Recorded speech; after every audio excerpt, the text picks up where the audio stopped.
I speak to you today with feelings of profound sorrow. Throughout her life, Her Majesty the Queen, my beloved mother, was an inspiration and example to me and to all my family.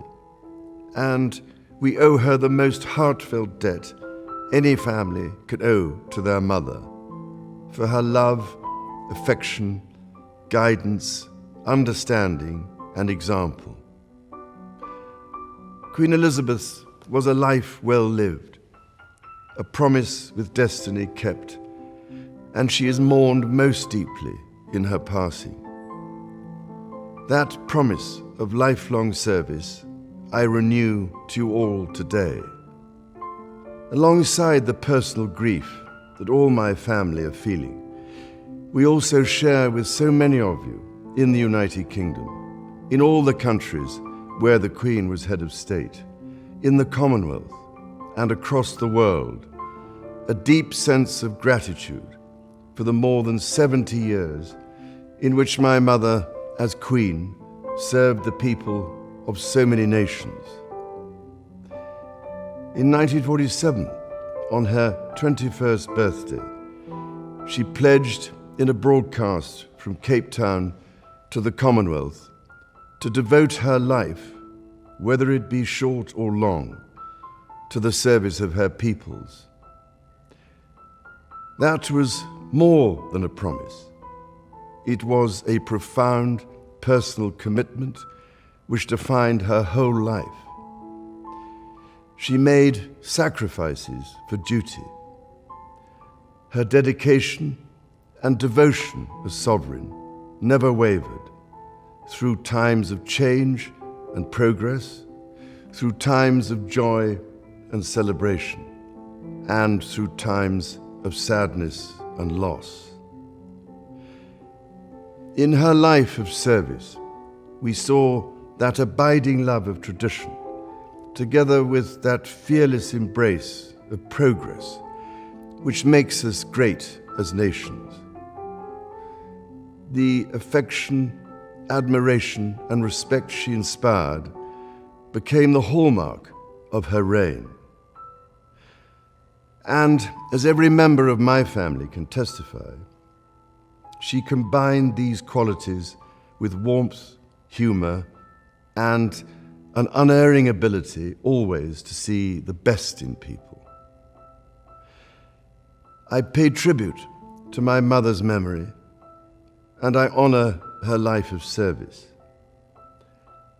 I know that her death brings great sadness to so many of you, and I share that sense of loss beyond measure with you all. When the Queen came to the throne, Britain and the world were still coping with the privations and aftermath of the Second World War, and still living by the conventions of earlier times. In the course of the last 70 years, we have seen our society become one of many cultures and many faiths. The institutions of the state have changed in turn. But through all changes and challenges, our nation and the wider family of realms, of whose talents, traditions, and achievements I am so inexpressibly proud, have prospered and flourished. Our values have remained and must remain constant. The role and the duties of monarchy also remain, as does the sovereign's particular relationship and responsibility towards the Church of England, the church in which my own faith is so deeply rooted. In that faith and the values it inspires, I have been brought up to cherish a sense of duty to others and to hold in the greatest respect the precious traditions, freedoms, and responsibilities of our unique history and our system of parliamentary government. As the Queen herself did with such unswerving devotion, I too now solemnly pledge myself throughout the remaining time God grants me, to uphold the constitutional principles at the heart of our nation. And wherever you may live in the United Kingdom, or in the realms and territories across the world, and whatever may be your background or beliefs, I shall endeavor to serve you with loyalty, respect, and love, as I have throughout my life. My life will, of course, change as I take up my new responsibilities. It will no longer be possible for me to give so much of my time and energies to the charities and issues for which I care so deeply. But I know this important work will go on in the trusted hands of others.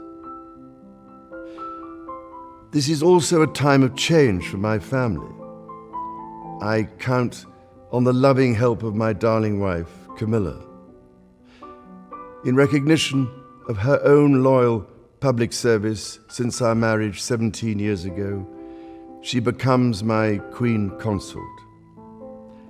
I know she will bring to the demands of her new role the steadfast devotion to duty on which I have come to rely so much.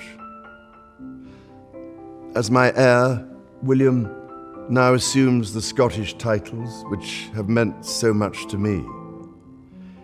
He succeeds me as Duke of Cornwall and takes on the responsibilities for the Duchy of Cornwall, which I have undertaken for more than 5 decades.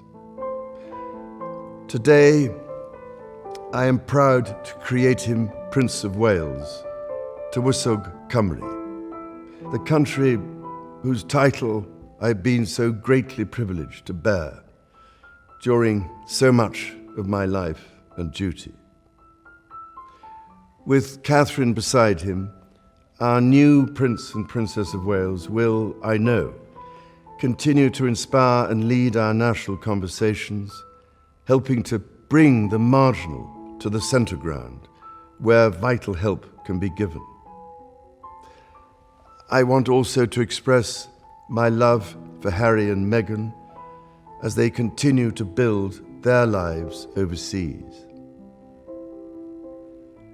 In a little over a week's time, we will come together as a nation, as a Commonwealth, and indeed a global community, to lay my beloved mother to rest.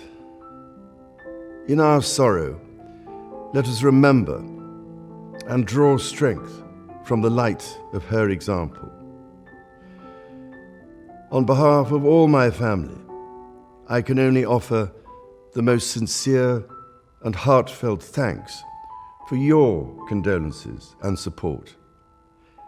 They mean more to me than I can ever possibly express.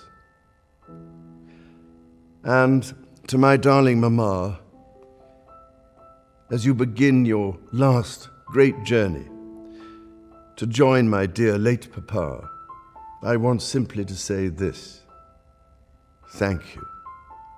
Thank you for your love and devotion to our family and to the family of nations you have served so diligently all these years. May flights of angels sing thee to thy rest.